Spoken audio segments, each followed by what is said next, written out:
If you think that you can transform what we have already now into some kind of utopia, then you're dangerous, because that isn't how the world works. And utopians have been more dangerous than any other people for the last 100 years. That's for sure. Like, there's all sorts of things wrong with Western society.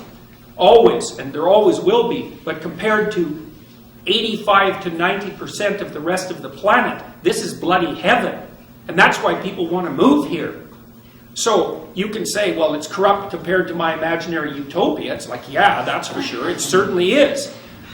But if your imaginary utopia was realized in hardcore politics over a 30-year period, everyone would be out in the streets starving to death.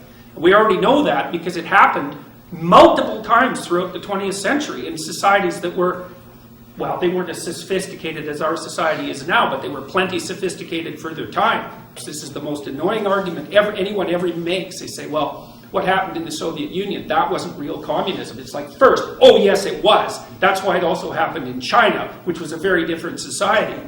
But what they really mean when they say that is, well, you know, that's Stalin character. He wasn't such a good guy. He didn't really know how to implement the Marxist doctrines. But me, I'm pretty pure of heart. And if you would have made me dictator for 20 years, then the utopia would have arrived as promised.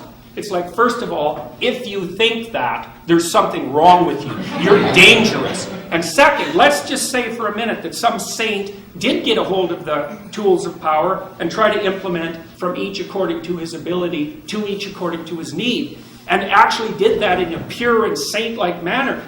Here's what would happen. The next people in the revolutionary string, like Stalin, would come along and stab them in their bed in the middle of the night, and that would be the end of that. So there's absolutely no excuse whatsoever for that sort of thinking. And if you read Solzhenitsyn's Gulag Archipelago, which you should do, like everyone should, because it's like the definitive document of this sort of thing that emerged from the 20th century, Solzhenitsyn laid out with extraordinary clarity, first in his writings on Lenin and then in his writings on the Soviet Union more broadly, exactly how the pernicious and pathological Marxist doctrines were transformed logically and systematically into the sorts of laws that killed millions of people. Millions of people. There were people starving so badly in the Soviet Union by the 1920s that they had posters telling them not to eat their children. So we've been down that road already. So what the hell are we doing? We're going down that road again under the guise of equity, right? And equality. Well, that was the doctrines that promoted those laws to begin with. Not good. They actually have sympathy for the working class. Are they really trying to put their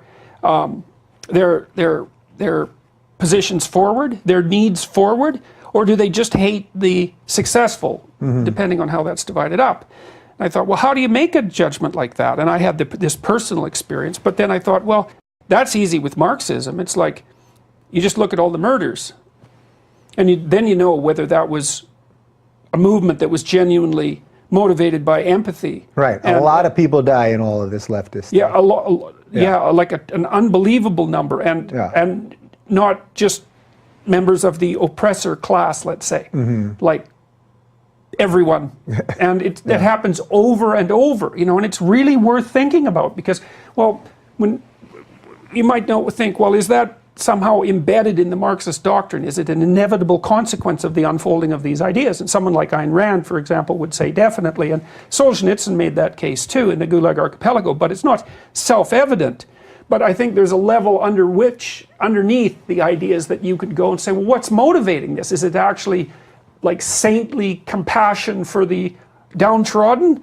Or is it resentment about the fact that life is unfair and tragic, which it definitely it is? Well, you know, by their fruits ye shall know them. That's the answer to that question. It's like, well, if 30, 40 million people die in the aftermath of the revolution, and a tremendous number of them are ordinary people, and that happens repeatedly, it's like, oh, well, I guess it must be resentment and hatred, because like, how else do you account for all of that?